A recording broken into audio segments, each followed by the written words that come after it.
Papa mummy के लिए best gift कारवा मिनी।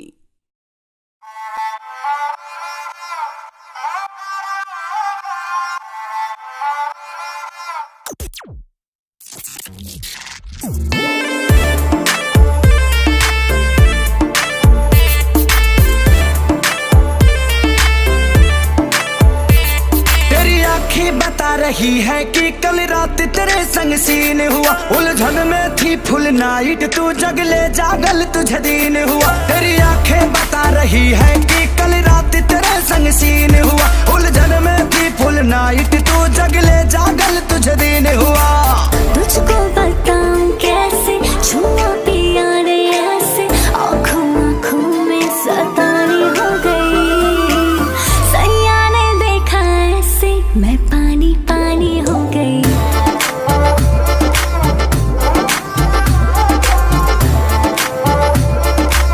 मैं पानी पानी हो गई।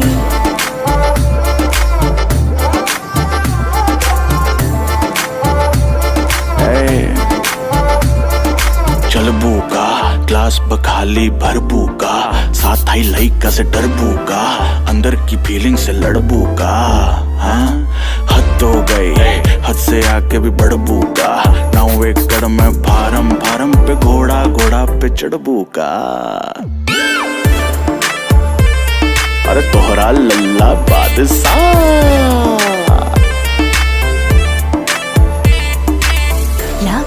लाज कैसे हम बोले, राज के बात कैसे हम खोले। क्रिएट माहौल कैसे भइल, कैसे मिटावलू मन के माइल। तुझको बताऊं कैसे छुआ पिया रे ऐसे, आँखों आँखों में सतानी हो गई। सैया ने देखा ऐसे मैं पानी पानी हो गई।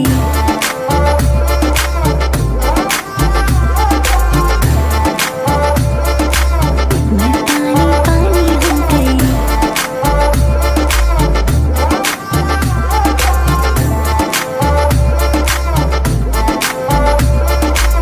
उतना पर्सनल मत हो खा, हर बात में ना हमारा के टोका।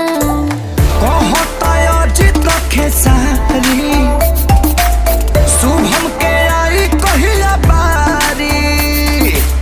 तुझको बताऊं कैसे छुआ पिया रे ऐसे, आँखों आँखों में सतानी हो गई।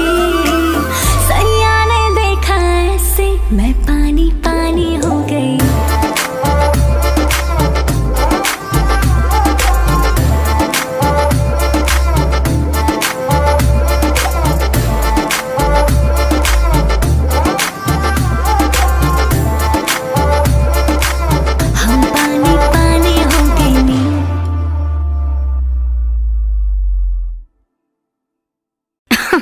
अरे पूरा इंडिया हिली बाबू, खाली तू देखत जा।